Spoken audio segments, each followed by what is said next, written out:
My name is Oliver King, and I learned the hard way that some things are better left unexplored. When my wife, Rachel, and I decided to buy the old cabin in the woods, we were looking for peace and quiet, far from the hustle and bustle of the city. It was a quaint place, nestled deep in the forest, with a small stream running beside it. The previous owners had left in a hurry, and we could never quite figure out why. There were rumors about the cabin. People in town whispered about strange lights in the forest at night. They said the woods were cursed, that the land was haunted by things that didn't belong, but we were skeptical. The idea of a peaceful retreat seemed too perfect to pass up. That first night, we went for a walk in the woods. The trees were thick, their branches heavy with mist. As the sun dipped below the horizon, the forest came alive with strange sounds. And then we saw them. Tiny lights floating among the trees at first. We thought they were fireflies, but these lights were different. They moved in unnatural patterns, darting between the trunks as if they were alive. Rachel grabbed my arm. "What is that?" "I don't know," I whispered. The lights circled us, drawing closer. It was as if they were beckoning us deeper into the forest. "Let's go back," Rachel urged. "This doesn't feel right." But I was too curious. I wanted to know what they were. What was causing them? We followed the lights deeper, past the trees, down into the shadowy parts of the forest, where the moonlight barely reached. The lights led us to a clearing, and that's when I saw it. A large stone altar, covered in moss and vines dot around it. The lights swirled faster, more frantic, and then they stopped, dead still. And in the silence, a voice. "You shouldn't have. Come." Rachel turned to me, her face pale. "We need to leave. Now." But it was too late. The lights burst into a blinding flash, and I felt something cold and heavy grip my chest. I couldn't breathe. The air felt thick, suffocating. And then, I saw them.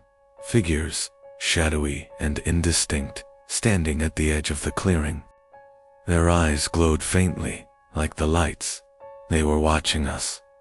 Rachel screamed, pulling me back toward the cabin, but the figures didn't follow. They simply watched us retreat, their eyes burning into our backs. We ran. When we reached the cabin, we slammed the door shut and bolted the windows. The forest outside was still, the lights gone, but I knew they were out there. They had seen us, and they were waiting. We left the cabin the next morning, but something followed us back to the city. Every night, the lights return hovering just outside my window. I hear them, soft whispers in the dark, calling me back, and every time I close my eyes, I see those glowing eyes, waiting. My name is Ethan Hayes, and I'll never forget the day I discovered what lives in the attic. When my wife, Lily, and I moved into the old house on Cedar Lane. It was a dream come true. The house was big, charming, and the price was surprisingly low for such a beautiful property. The only catch: the attic had a trap door in the ceiling, and the previous owners had left it locked. When I asked about it, they were oddly evasive. "Don't open it," they said. "It's better left alone." We laughed it off, thinking it was just another eccentricity of an old house. But Lily noticed something strange. One of the windows in the attic is always open, she said one morning. "I saw it last night when I went outside to get the mail." I shrugged it off. Old houses, weird drafts. Maybe the latch is broken. But that evening, as we were settling in, I heard something, a sound coming from above. A dragging noise, slow and deliberate. Lily and I exchanged uneasy glances. "Do you think it's animals?" she asked. I wasn't sure. It didn't sound like animals. It sounded human. The next morning, I decided to check the attic. The trapdoor was still locked, but the noise was growing louder. I grabbed a ladder from the garage and pried it open. The attic was dark, filled with old boxers and forgotten furniture. There were cobwebs everywhere, but something was wrong. It was too cold. I stepped inside, my breath fogging in the air. The noise had stopped, but there was someone in the far corner at first. I thought it was just a pile of old clothes. But then I saw movement. A shadow dot. It was standing there, staring at me. The figure was tall, cloaked in darkness. I couldn't make out any details, just the outline of a body. "Hello?" I called out, my voice trembling. The shadow didn't respond. I backed away, my heart racing. But then the figure moved. It didn't walk. It glided across the floor, toward me. I turned and ran, stumbling down the ladder. But when I reached the bottom, I heard it. The footsteps, slow, deliberate, following me down. I slammed the trapdoor shut and locked it, breathing heavily. Lily was standing in the hallway, wide-eyed. "What happened?" I couldn't speak. I just pointed to the ceiling. But she didn't understand. We moved out that night, but when we returned to retrieve our things a week later, the attic door was open, and the shadows inside had changed. They were closer now. My name is Ryan Miller, and I will never go back to that house. When my wife, Sarah, and I bought the old farmhouse on the outskirts of town, we were looking for a fresh start. It was just the two of us, and the house was secluded enough that we could have the peace and quiet we needed. The house itself was a bit run down, but it had character, and that's what mattered. The first night we spent there, we heard footsteps upstairs. I froze in bed. The floorboards creaked, one heavy step after another, as if someone was walking down the hallway above us. "Did you hear that?" Sarah whispered. I nodded, heart pounding. It's probably just the house settling. But the footsteps didn't stop. The next morning, I went upstairs to check. There was nothing, no sign of anyone. The rooms were empty, the windows shut tight. I told Sarah not to worry about it. It was probably the wind, or maybe animals on the roof. But the sound of footsteps kept coming back. Every night, they always started around midnights, slow, deliberate steps across the floor. Sometimes they would stop outside our bedroom door, as if someone was waiting there. One night, I decided to confront it. I grabbed a flashlight and crept upstairs, determined to find out what was going on. The house was silent, but as I reached the top of the stairs, the footsteps began again. I turned the corner, shining the light down the dark hallway, and that's when I saw it. A figure. It was standing at the end of the hall, facing away from me. The footsteps had stopped, but the figure didn't move. I called out, "Hello?" Nothing. I slowly started walking toward it, my heart thundering in my chest. The closer I got, the more I realized something was off. The figure was too still, too lifeless. When I was just a few feet away, the figure slowly turned its head, and I saw the face. It was my face, but twisted. Wrong. A smile too wide, eyes too dark. Before I could scream, the figure lunged at me. I ran downstairs, tripping in panic. The footsteps echoed behind me, closer, faster. I reached the front door and yanked it open, but it slammed shut in my face. I turned to see the figure standing in the doorway, smiling, and then everything went black. I woke up in the living room, Sarah beside me, looking terrified. "Ryan," she whispered, "we need to leave. You weren't responding. You were just staring at the door." I didn't understand. I couldn't remember what had happened after I ran to the door. We left the house that night, but I never felt safe again. A few days later, we learned the history of the farmhouse. It had once been owned by a man who had vanished mysteriously. The same night he was heard walking around upstairs. I still hear footsteps sometimes, but they're not just in my dreams, they're in the walls. My name is Daniel Reed, and I should have never opened that door. When my wife, Claire, and I moved into our new house, there was one rule from the previous owners: never open the basement door at night. We laughed it off. It had to be some Kind of joke, right? Just a way to scare the new homeowners. But the first night, I heard it. A faint knocking. I sat up in bed, listening. It was coming from downstairs. I walked into the hallway, my pulse pounding. Claire was still asleep. The knocking came again. Slow, rhythmic, from the basement. I told myself it was the pipes, or maybe the wind outside. I forced myself to go back to bed. The next morning, I checked the basement. The door was locked with an old, rusty padlock. I had to find the key. That night, the knocking returned. But this time, it wasn't slow. It was frantic. Claire woke up. "Daniel, do you hear that?" I nodded. My throat was dry. Then came the whisper, "Let me out." I grabbed the heaviest thing I could find, a crowbar, and stormed downstairs. I was done being afraid. I smashed the lock and yanked the door open. Nothing, just darkness. The basement stretched below, cold and empty. Claire stood behind me, shaking. "Close it," she whispered. But I couldn't, because in the far corner, something moved. A shape? A person? No, not a person. It was me, an exact copy of me. Standing in the shadows, it smiled, then it ran toward me. I slammed the door shut, my hands shaking. Claire was screaming.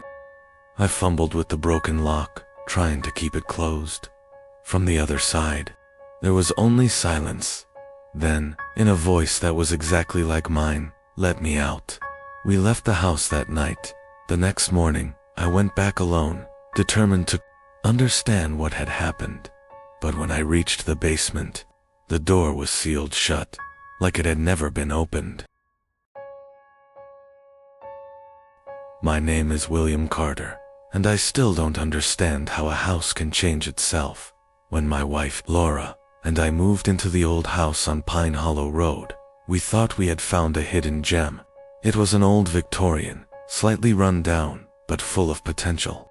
It had 4 bedrooms, a spacious attic, and a basement I swore I'd never step into. The day we moved in, Laura noticed something strange. "Will," she called from upstairs, her voice uncertain. "Did you see this extra door?" I climbed the stairs to find her standing in front of a narrow wooden door at the end of the hallway. I frowned. That door wasn't there during the house tour. I tried the handle, locked. We shrugged it off. The house was old, maybe we had just overlooked it.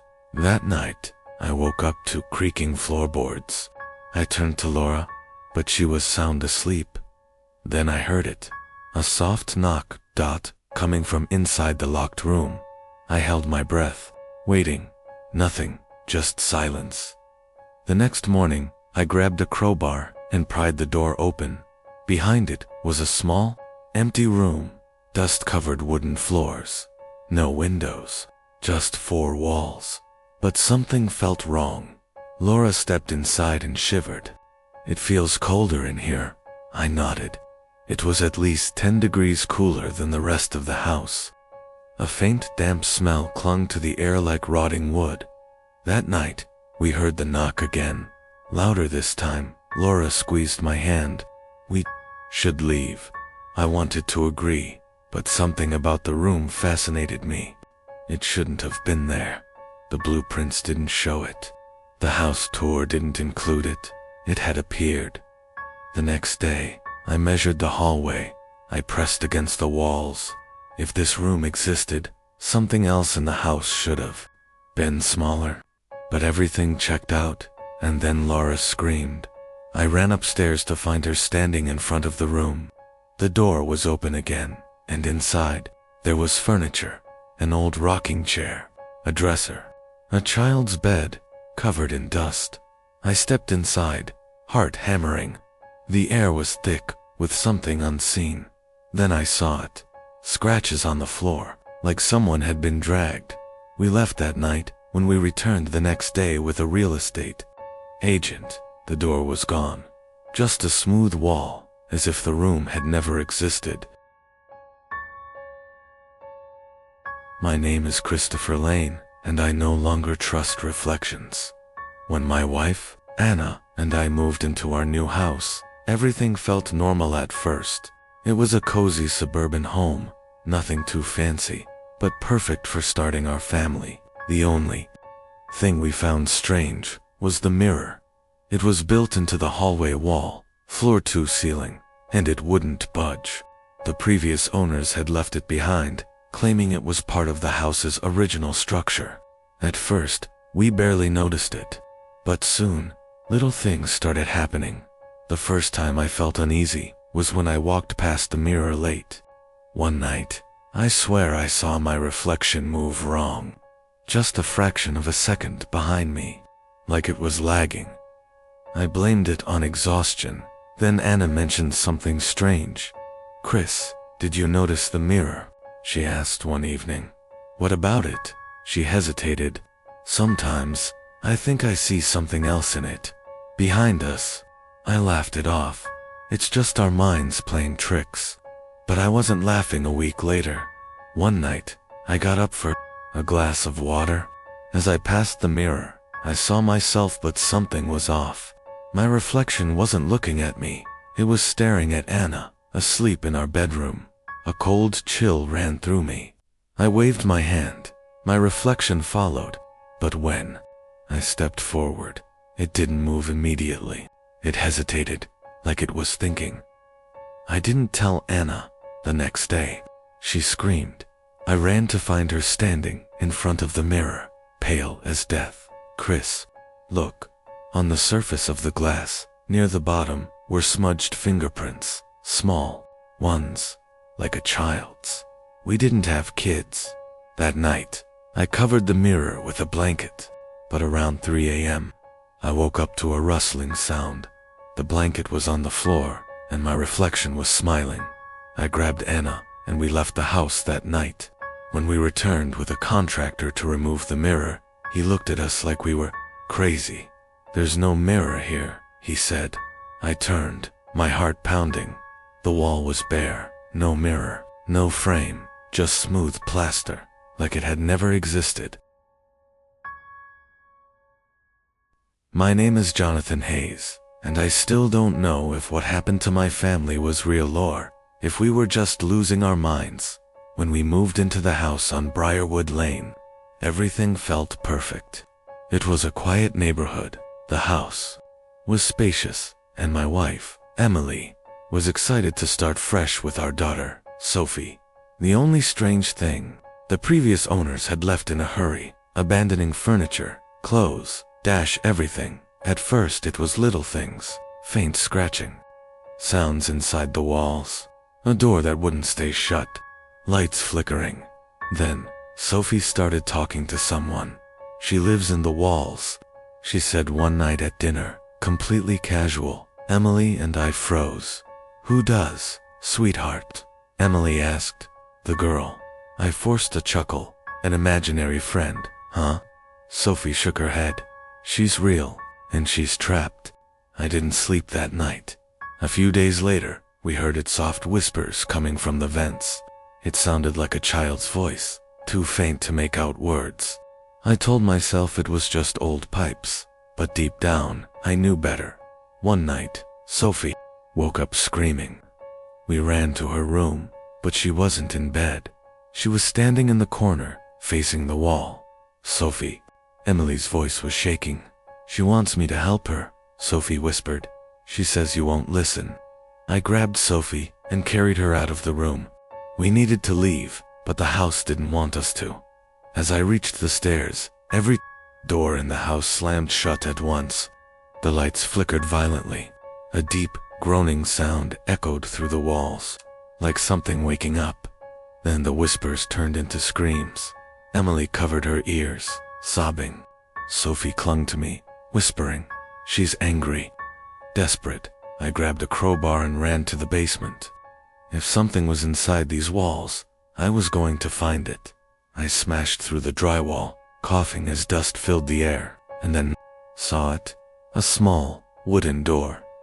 I hesitated, but the moment my fingers touched the handle, everything went silent. I pulled it open. Inside was a tiny, hidden space, and in that space, a single, rotting crib, and next to it, a name scratched into the wood. Margaret. Then cold fingers brushed my neck. A voice right behind me. Thank you. I ran upstairs, grabbed Emily and Sophie, and we never looked back. The house was sold within a month. But sometimes, late at night, I swear I still hear the whispers. My name is Benjamin Cole, and I should have listened to my wife when she said something was wrong with the house. When Olivia and I bought the old colonial home on Maplewood Drive, it felt like a dream come true, a fresh start, a place to build, a life. The house had been sitting vacant for years, but we didn't mind. It had character. The first time I heard the noise, I was alone. A faint scraping sound coming from above. Mice, I told myself. Just mice in the attic. I was wrong. One night, Olivia shook me awake. Ben, there's someone in the house. I listened. The sound was there again. Slow, deliberate footsteps above us. I grabbed a flashlight and pulled down the attic ladder. The moment I poked my head inside, the air changed. It was thick, stale. And then, in the beam of my flashlight, I saw them. Footprints in the dust. But they weren't normal. They started in the middle of the attic like someone had just appeared there. A chill ran down my spine. I backed away, closed the hatch, and told Olivia we'd check it in the morning. But that night, something else happened. At exactly 3:12 a.m., our bedroom door creaked open. I sat up, heart pounding. The hallway was pitch black, but I swear I saw something move. A tall, shadowy figure, just standing there, watching. Then it stepped back and disappeared. The next morning, Olivia begged me to leave. Something is wrong here, Ben. I feel it, but I was stubborn. I wanted proof. That evening, I set up an old baby monitor in the attic, one of those motion-activated ones. I told myself it was just for peace of mind. At 3:12 a.m., the monitor crackled. 2. LIFEA faint static. Then, breathing. Slow, deep, right next to the microphone. And then, a whisper, "Get out." That was enough for me. I ran up the attic stairs, yanked the monitor down, and threw it in the trash. The next day, we put the house on the market. But before we could leave, Olivia called me into the hallway. She was holding something in her trembling hands, an old photograph, dusty and torn at the edges.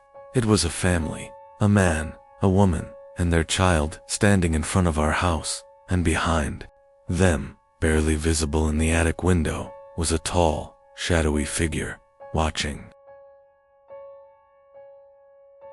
My name is Ethan Carter, and I never believed in ghosts until we moved into that house. It was supposed to be a fresh start. My wife, Olivia, and I had saved 4 years to buy our dream home, a beautiful Victorian house on Willow Street. It had a wraparound porch, towering oak trees, and enough space for our son, Henry, to grow up in. Everything seemed perfect, until the first night. As we were settling in, Olivia called me from the kitchen, her voice trembling. "Ethan, did you hear that?" I hadn't, but when I stepped into the kitchen, the air felt wrong, heavy. A chill ran down my spine, despite the summer heat. That night, I woke up to the sound of whispers, faint, distant, like a conversation happening just out of reach. I nudged Olivia, but she was fast asleep. The whispering grew louder. I turned on the bedside lamp. Silence. The next morning, Henry complained about a bad dream. "There was a lady in my room," he said, rubbing his sleepy eyes.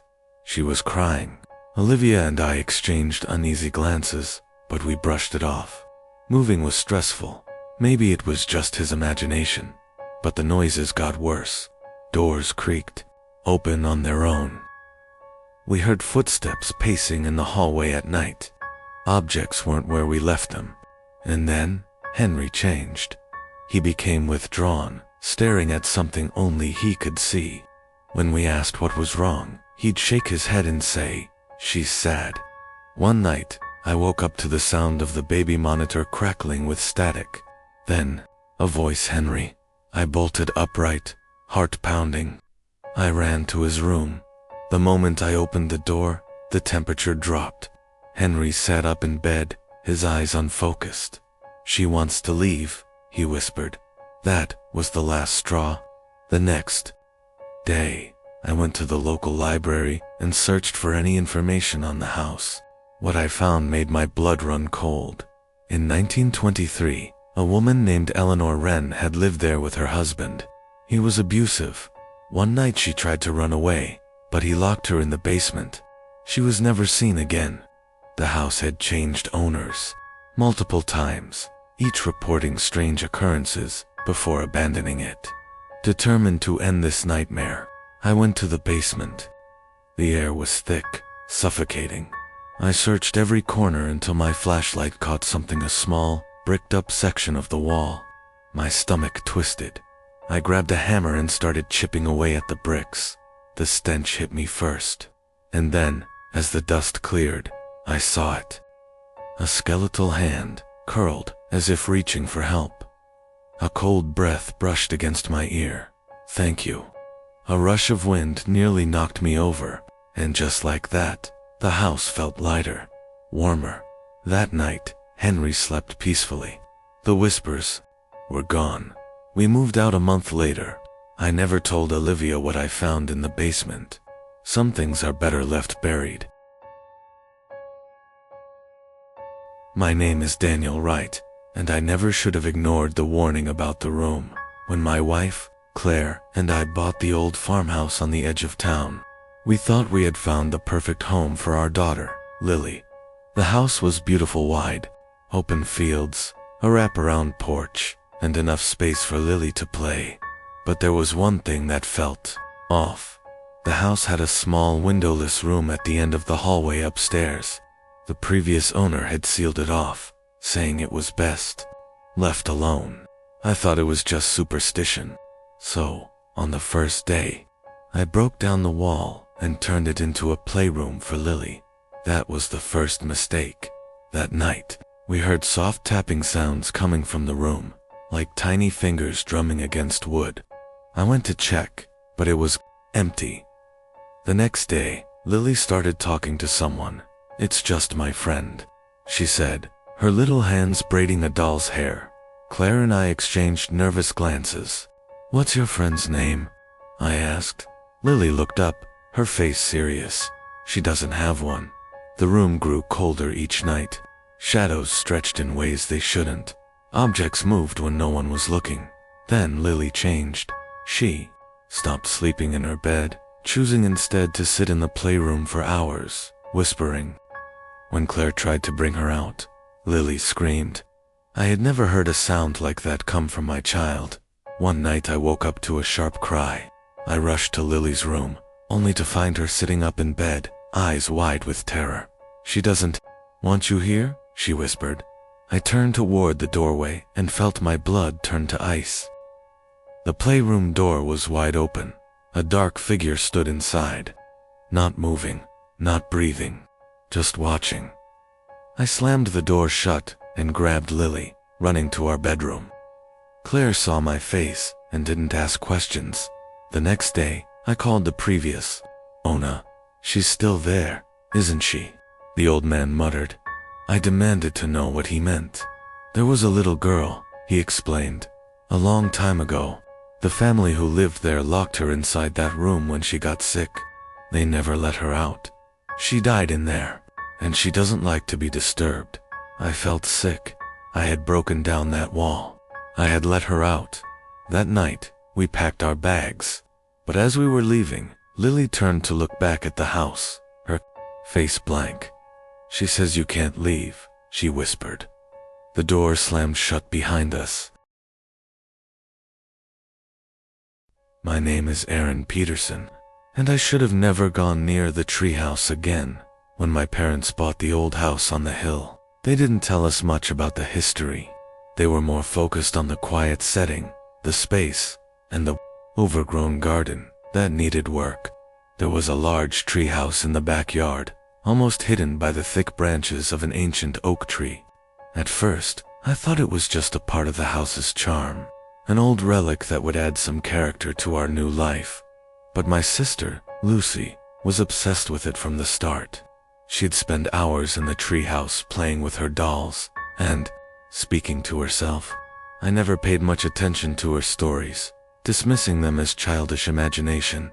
That is, until I started to hear her strange conversations. One day, I climbed up to see what she was doing, but the treehouse was empty. I didn't think much of it until the following night, when Lucy came running into my room, her face pale. "Aaron," she whispered, "I don't want to go back to the treehouse." "What do you mean?" I asked, rubbing my eyes. "What happened?" It's different. There are things in there. Things that whisper." She shuddered, her voice trembling. I laughed it off, thinking it was just her wild imagination, running away with her. But the next day, I noticed something strange. The treehouse was darker than usual, even though the sun was high in the sky. The air around it felt thick, suffocating. I tried to shake off the unease creeping up my spine, but I couldn't. That night, I heard it too. The whispering. It started as a soft murmur, barely audible, but it grew louder. I thought it was just the wind, but then I realized it wasn't the wind. It was a voice. "Aaron, Aaron, come closer." I froze, my breath catching in my throat. The voice wasn't coming from the wind. It was coming from the treehouse. Without thinking, I grabbed my flashlight and crept outside. The moon hung low, casting an eerie glow on the treehouse. It was even darker now, the branches twisted in strange, unnatural angles, as if they were reaching for something or someone. I shined my flashlight up at the treehouse. The whispers continued, now clear, but still indecipherable. I took a step forward, then another. The closer I got, the more the air seemed to press in around me, heavy and thick. When I reached the ladder, I hesitated. Something about it didn't feel right, but the voice, it called to me again. "Aaron, come closer. We've been waiting." I didn't want to go up. Every instinct in my body screamed for me to turn back, but I couldn't. The pull was too strong. I climbed the ladder. As soon as I stepped into the treehouse, I felt it. The air was thick, choking. I couldn't breathe. The whispers intensified, now all around me. But when I looked around, I saw nothing. Then, I heard the crack. The branches, which had once been sturdy and unmoving, shifted. They groaned and creaked, as if something were pushing them from within. I turned to see what was happening, and that's when I saw it. A hollow-shaped something inside the tree itself. It was like a cavity in the bark, pulsating, alive. I stepped closer, my feet barely making a sound on the wooden floor. But the closer I got to the hollow, the more I felt it. Something was watching me. Something was waiting. Suddenly, the branches around me shifted again, and a form emerged from the hollow. Its arms, long and thin, its face pale, with hollow eyes that seemed to stretch into the darkness. "Aaron," it whispered, its voice like nails on a chalkboard. "You're ours now." I stumbled backward, falling toward the ladder. I ran down, not stopping until I was back inside the house, my heart pounding in my chest. I haven't seen Lucy since that night. She's not around anymore. The treehouse is empty now, but I can hear the whispers. They call to me, pulling me toward the hollow branches, begging me to return. But I won't. I know better now. I'm Tom Mitchell, and if I hadn't heard the whispers, I never would have gone back. It started when my family moved into the old cabin nestled in the woods. It wasn't much, just a small structure with a decaying wood exterior, surrounded by trees on all sides. But it was a perfect getaway, far away from the noise of the city, a place to reconnect with nature. My parents thought it would be ideal for a family retreat. There was a tree house in the backyard, a relic from the cabin's previous owners. The wood was old and splintered, the ladder a little wobbly, but still sturdy enough to climb. My younger sister Ellie was the first to make her way up, calling to me from the top. "Tom, come up here. It's amazing." Reluctantly, I followed her. There was something unsettling about the treehouse, though I couldn't quite place it. As soon as I reached the top, I felt a sudden chill, even though the day had been warm. The air felt thinner, almost suffocating, as if the forest was closing in on me. Ellie didn't seem to notice. She was already exploring the small space, her laughter echoing in the trees. I tried to push the feeling away, but I couldn't ignore the unease growing in the pit of my stomach. It was that night when things started to change. I woke up to a whispering voice drifting through the open window. It was faint at first, but it grew louder the longer I listened. At first, I thought it was just the wind rustling through the trees, but the whispers weren't natural. They were words that I couldn't quite make out. Tom, Tom. Come to the treehouse. My heart raced. I sat up in bed, staring at the dark window. The voice was distant, but it felt so close, as if it were right outside the cabin.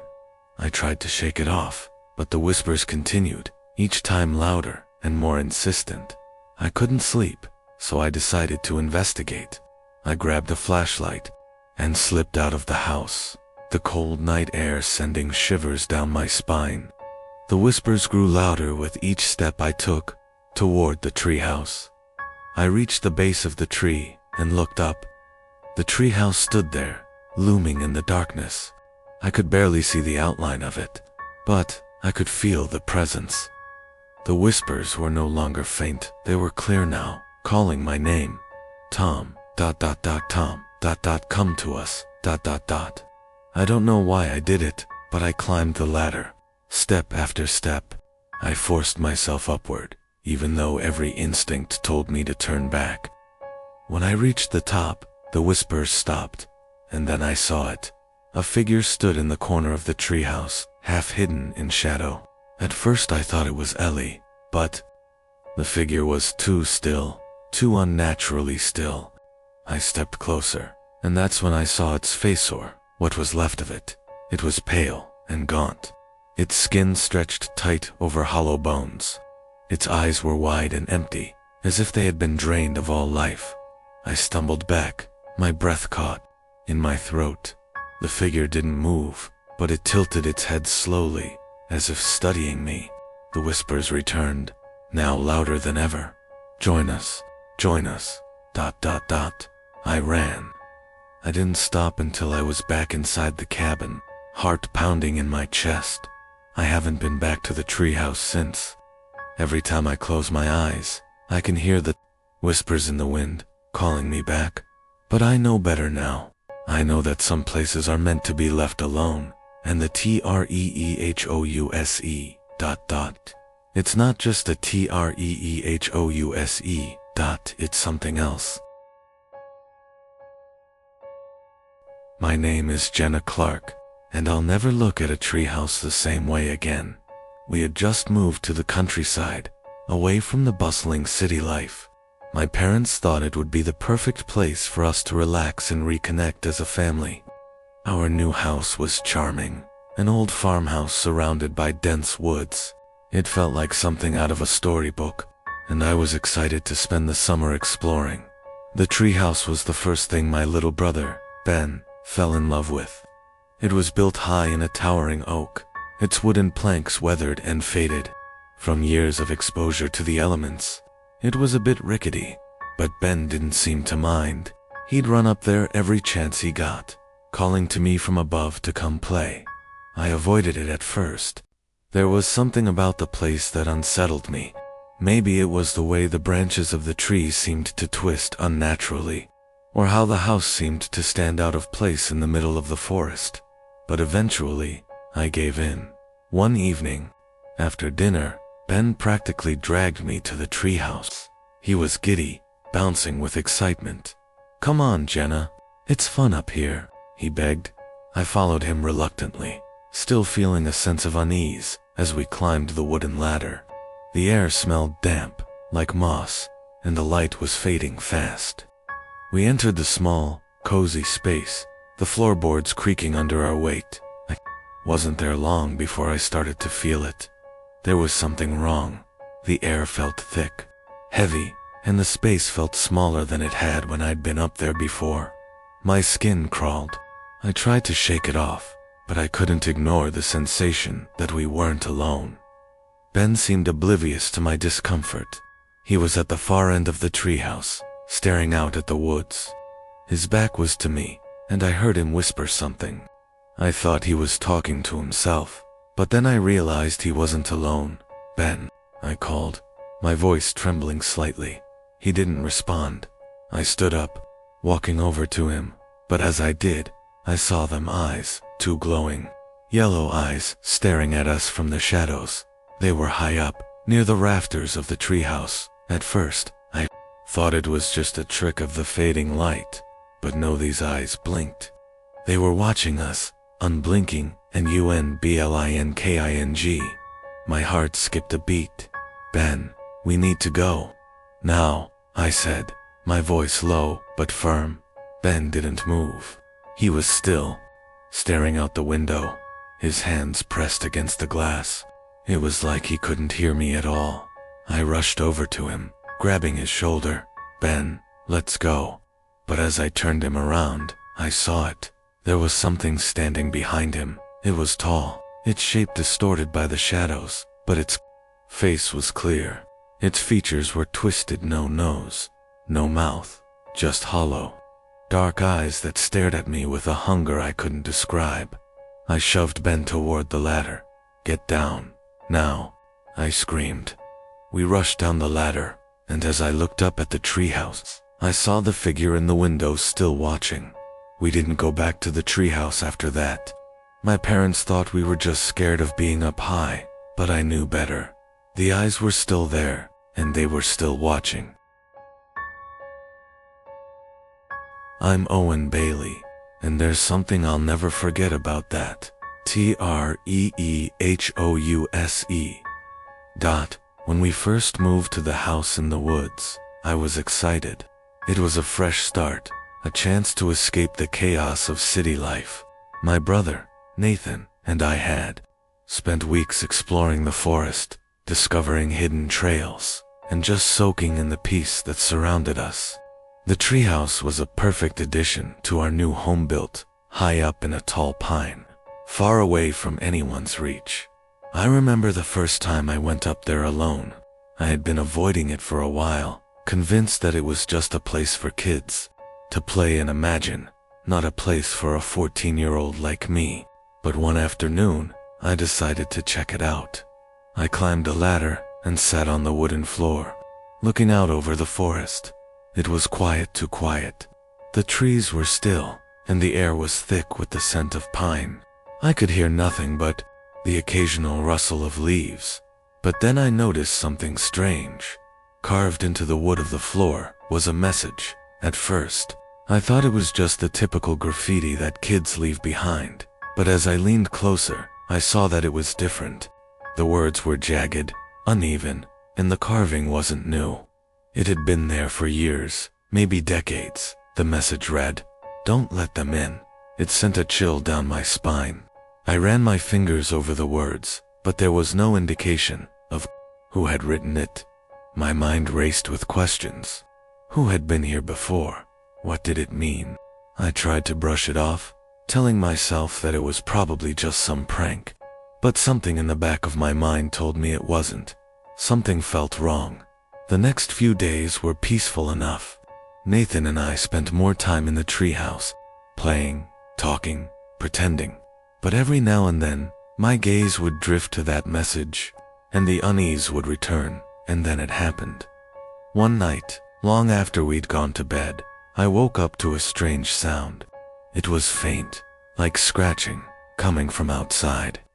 At first, I thought it was just an animal in the trees, but the sound grew louder, sharper, and it started to move, moving closer to the house.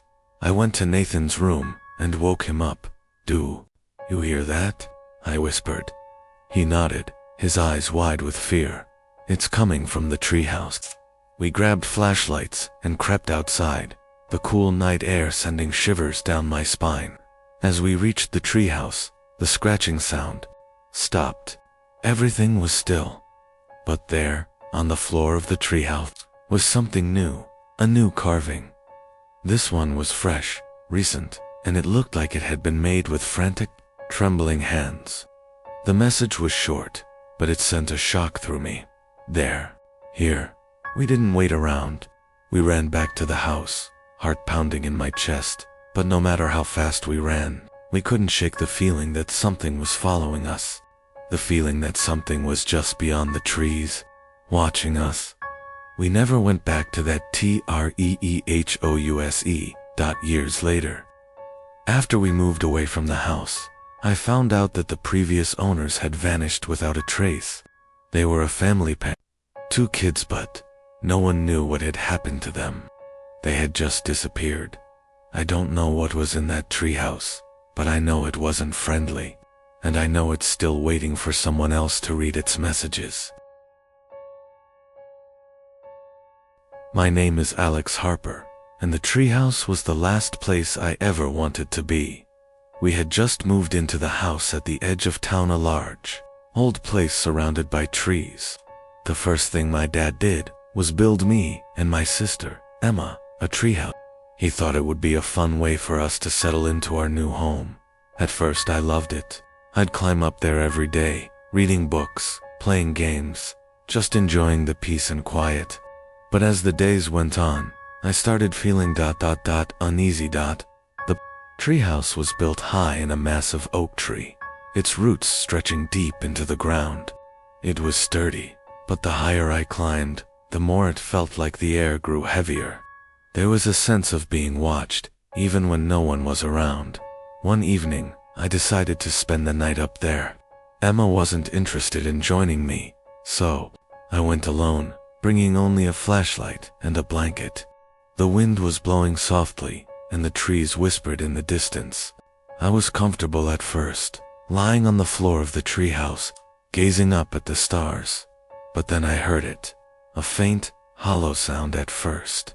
I thought it was just the tree swaying, but it came again. It sounded like something moving within the trunk of the tree itself, low, thudding noise, like a heartbeat. I got up and shone my flashlight into the dark, but there was nothing there then. A scraping sounds, slow and deliberate. I turned, shining the beam of light across the wooden floor, and that's when I saw it. A small hole, barely noticeable, in the corner of the treehouse. It looked like something had burrowed into the wood, creating a hollow space inside the tree. It wasn't big, just a small gap, but there was something strange about it. I couldn't shake the feeling that it was watching me. I tried to ignore it. Maybe it was just a knot in the wood, or a crack formed by the weather. But the thudding sound continued, and then I heard a whisper, "Help me, ... The voice was soft, desperate. It sounded like it was coming from the hole, from inside the tree. My heart raced. I wasn't alone in that treehouse. I quickly grabbed my things and tried to leave, but the ladder was gone. I couldn't see it. The entrance was blocked. I felt trapped. Panic set in as I heard the whisper again, louder this time. "Help me, Alex, ... I turned toward the hole, and that's when I saw it. A pair of eyes, glowing faintly in the darkness inside the tree. They were watching me, their gaze piercing through the shadows. And then, the hole seemed to expand, stretching wider, growing bigger until something began to crawl out. It was long, thin, and covered in bark-like skin, its limbs impossibly long.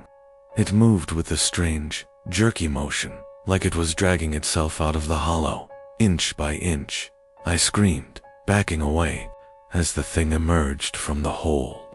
Its mouth was open wide, revealing rows of sharp, jagged teeth. I don't know how I got down, but I must have blacked out, because the next thing I remember, I was lying on the ground, looking up at the treehouse from below. The treehouse was silent. The hole was gone. I never went near that tree again. We moved away shortly after that night, but sometimes I hear the thudding noise, like something is still inside the tree, waiting to crawl out. And I know, hasn't forgotten me. My name is Chloe Davis, and I wish I had never stepped foot in that treehouse. It was a gift from our parents when we moved to the new house, a large, sprawling property on the edge of town, surrounded by acres of forest. My brother, Luke, and I were thrilled. The treehouse was old, but sturdy, built high up in a towering oak that overlooked the entire property. We spent the first few weeks playing in it, pretending to be pirates, adventurers, and explorers. But there was something strange about it, something we couldn't quite put our finger on. The first time I noticed it, I thought I was imagining things. It was late afternoon, and I was sitting in the treehouse by myself, reading a book. The wind rustled through the leaves, and I could hear the distant sound of birds. But there was something else, a faint, almost imperceptible whisper. At first I thought it was just the wind, but then it came again. Chloe ... The voice was soft, barely audible, but it was unmistakable. It sounded ... friendly, like someone was calling my name. I glanced around, expecting to see Luke or one of our parents, but no one was in sight. I shook my head, chalking it up to my imagination, but the whispers didn't stop. The next day, I was back in the treehouse, this time with Luke. We were playing a game when I heard it again, this time louder. Chloe ... Luke ... Luke froze, his eyes widening. Did you hear that? Yeah, I did, I replied, my heart pounding in my chest. We both looked around, but there was no one, not a single soul in sight. The forest was eerily quiet now, the sounds of nature replaced by the constant whispering that seemed to come from the walls of the treehouse itself. Come closer. The voice was more insistent now, filled with a strange longing. It was calling us. I wanted to leave, but something in me, something deep and unsettling, told me to stay. I stepped forward, closer to the edge of the treehouse, peering out into the forest. And that's when I saw it. There, among the shadows of the trees, a figure was standing. It was tall, impossibly tall, with dark, flowing hair that moved like it was being blown by a breeze. But there was no wind. The figure's face was hidden in the darkness, and its eyes glowed faintly. Come closer, Chloe ... Luke ... I could feel it, feel the pull, the need to go to it. My body started to move before I even realized it. Luke grabbed my arm, panic flashing in his eyes. Chloe, no, we have to go. But I couldn't move. The whispering grew louder, louder than ever before. It was like the trees themselves were speaking, urging us to follow. Suddenly, everything went silent. I don't remember what happened next. One moment, I was standing in the treehouse, and the next, I was on the ground, lying on the grass, the treehouse miles away. Luke was beside me, shaking me awake. Chloe, are you okay? I looked up at him, confused. I didn't know how I'd gotten there. I didn't know what had happened to the treehouse. But the whispering had stopped. We never went back to the treehouse. It remained there, abandoned, its eerie presence hanging over us. The whispers, the figure, everything about that place seemed to vanish, almost as if it had never existed at all. But I know it did. I felt it, and I know, deep down, that the thing in the forest is still waiting for someone else to hear its call. My name is Ethan Green, and I learned that some mysteries are better left unsolved. It was supposed to be the perfect summer getaway, a cabin in the woods. Just the four of us. My parents, my little sister Lily, and me. No distractions, just fresh air, quiet nights, and a whole lot of time to explore, the wilderness. We didn't expect to find anything strange. Nothing other than the usual forest creatures and the occasional rustling in the trees. But then there was the treehouse. We had heard about it before we arrived, though the stories were vague. Some locals mentioned it in passing, but no one ever spoke too much about it. An old, abandoned treehouse, deep in the forest. Some said it was haunted. Some said it was just a place where kids used to hang out before it was forgotten, of course. I had to check it out. One afternoon, while my parents were busy unpacking, I grabbed a flashlight and headed into the woods.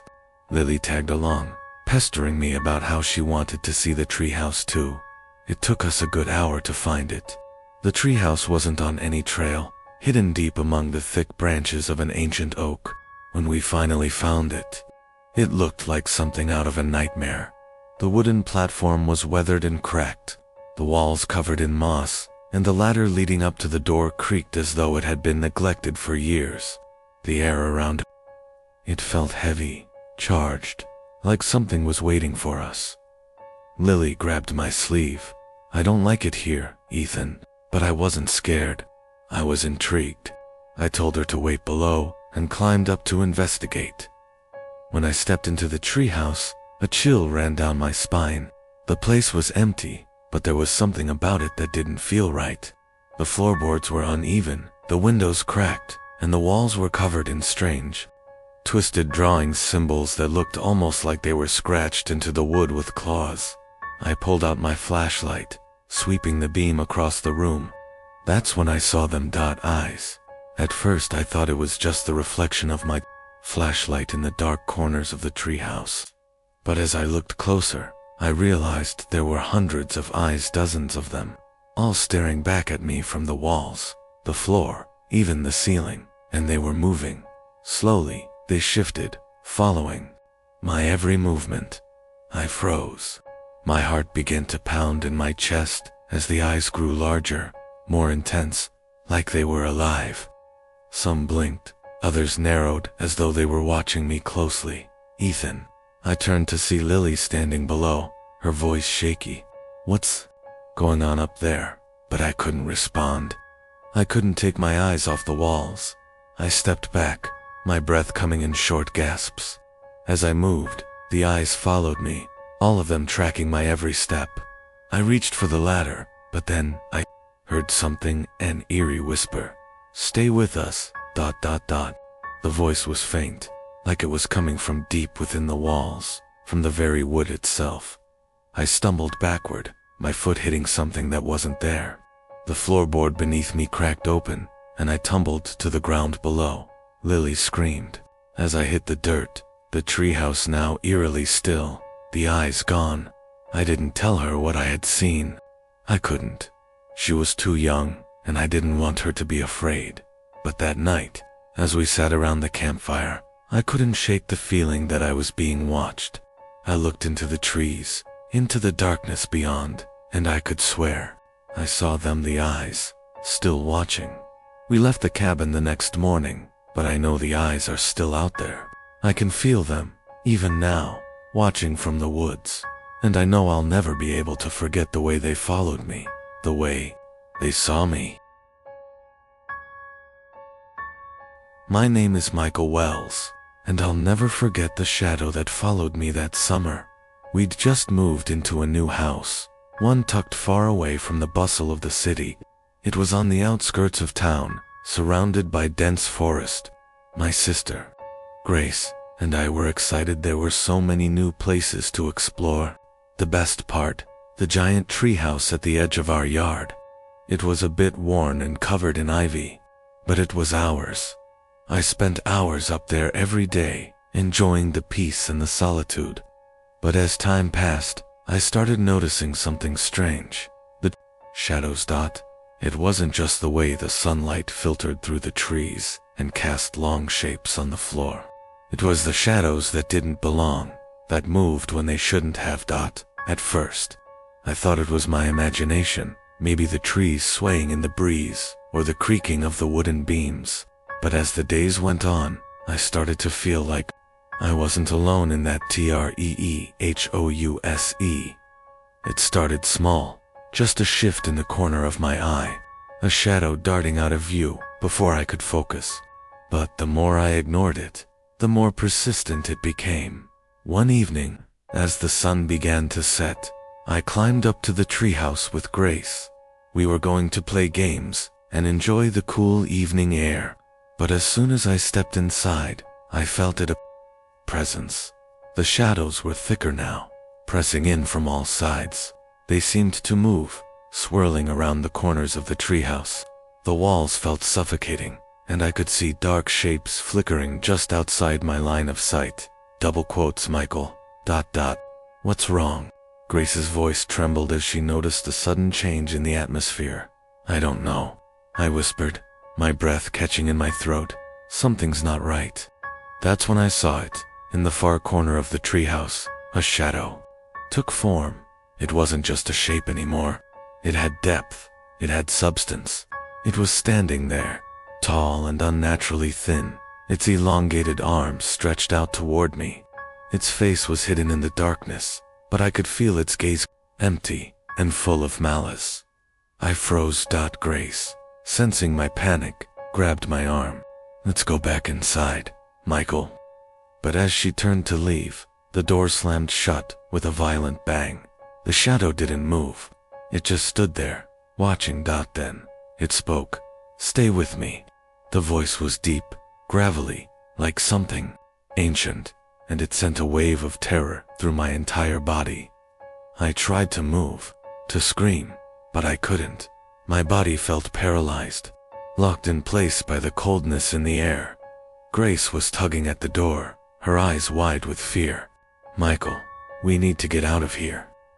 I could see the shadow creeping closer, its long fingers stretching out to touch the walls. The temperature dropped, and I could feel a pressure building in the air, like the whole treehouse was about to collapse. With a final, desperate tug, Grace managed to pry open the door, and we ran down the ladder, not daring to look back. We never went near the treehouse again. In the days that followed, things got worse. Every time I passed by the treehouse, I could feel the shadow watching me from within, just out of reach. At night, I could hear whispers in the dark, calling me back. The pressure, the presence, it was always there. Lingering just out of sight, we moved away from the house a few months later, but the memory of the shadow still haunts me. And every time I see a house, I can't help but remember the thing that was waiting for me, the thing that is still waiting. My name is Sophia Miller, and I'll never forget what I found inside the treehouse that summer. When my family moved to the small town of Willowbrook, we thought we were escaping the chaos of the city for good. Our new house was perfect for secluded, peaceful, and surrounded by nature. But what caught my attention the most was the ancient tree in the backyard, a massive oak, its gnarled branches sprawling out like arms reaching for the sky. Nestled in its branches was a treehouse, old and weathered, but still standing strong. My brother, Lucas, and I decided to make it our secret hideout, away from our parents and the boring routine of suburbia. We spent every afternoon there, playing games, reading books, and pretending we were explorers. But there was one thing about that treehouse that made me uneasy. The hollow in the far corner of the treehouse, hidden behind some old wooden crates. There was a small hole in the floor. It wasn't very big, just big enough to fit my hand through.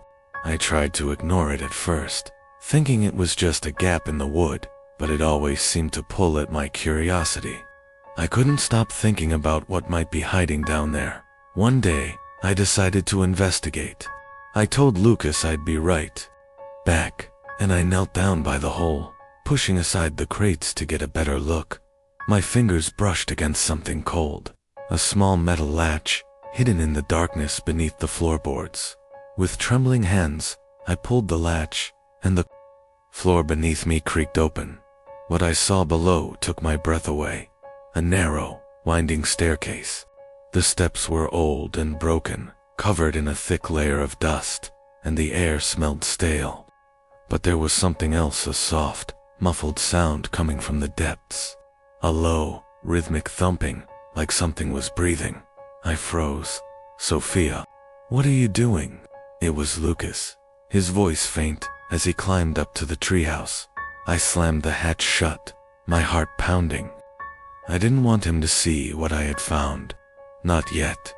That night, I couldn't stop thinking about the staircase.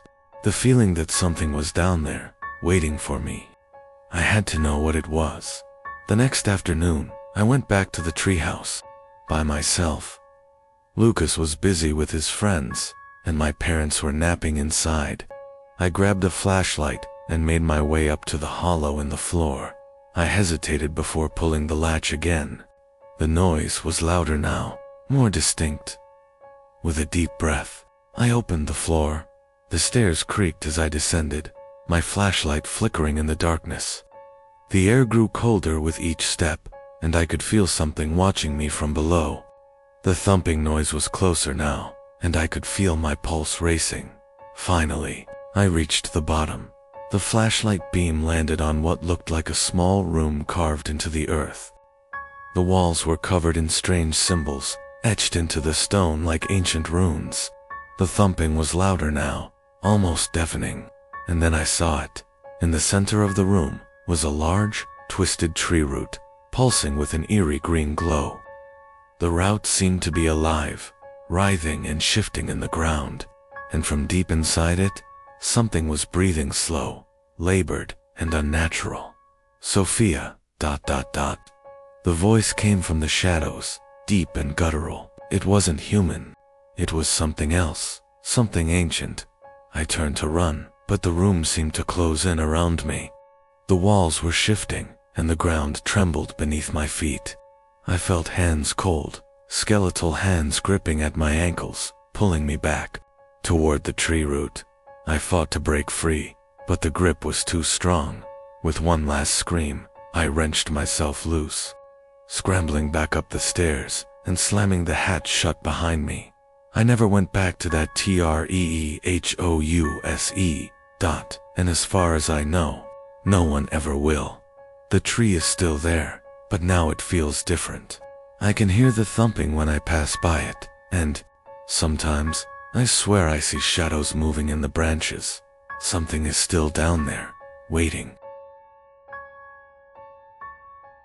My name is Mark Carter, and I wish I had never stepped foot in that treehouse.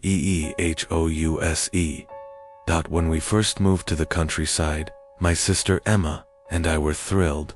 The house was surrounded by tall, thick trees, and there was even a large old oak in the backyard with a treehouse built into it. It looked like something out of a storybook, like the kind of place where adventures happened, the kind of place I could escape to when I wanted to be alone. But there was something strange about that treehouse. Every time I climbed up there, I couldn't shake the feeling that I was being watched. At first, I thought it was just my imagination, but it only got worse the more I visited. One evening, I decided to go up there by myself. Emma was inside the house, and my parents were busy unpacking. The air was warm, and the sun was setting behind the trees, casting long shadows on the ground. As I climbed the ladder, I noticed that the old wood creaked beneath my weight. It had always been like that, but this time, the creaking seemed different, heavier. I reached the top and stepped inside the treehouse. It was small, but cozy, with a few windows that let in the fading light. I sat down on the wooden floor, looking out over the property, and that's when I heard it. A soft whisper, coming from the corner. I froze, my heart pounded in my chest. I tried to brush it off as the wind, but it wasn't. The whisper wasn't the wind. It was a voice. "Mark, come closer." I stood up, feeling my legs tremble. I moved toward the corner, where I thought I'd heard the voice. But as I reached it, I saw something that made my blood run cold. There was no one there, just a shadow, a dark, swirling mass that seemed to grow larger. The closer I got, then it spoke again, louder this time. Leave. I turned and ran for the ladder, but as I looked down, I saw something that made me stop. The entire tree was moving.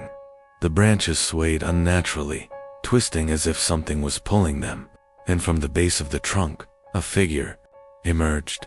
It wasn't human. It was tall and gaunt, its skin a pale, mottled gray.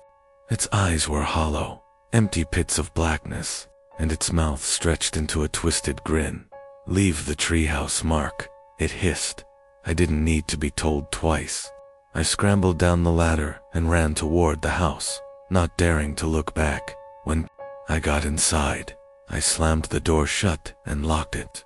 My heart was still racing, my hands shaking. I told Emma what happened, but she didn't believe me. She said I was just imagining things. That night, I couldn't sleep. Every time I closed my eyes, I saw that figure, its hollow eyes, its twisted grin. And every time I tried to leave my room, I heard the whisper again, "Come back to the treehouse." Next day, we moved out. We didn't even bother to pack all of our things. I couldn't stay there any longer. To this day, I don't know what that thing was, or why it wanted me to go back to the treehouse, but I can still hear it sometimes. At night, the whisper, always calling me back, and I'll never go near that treehouse again.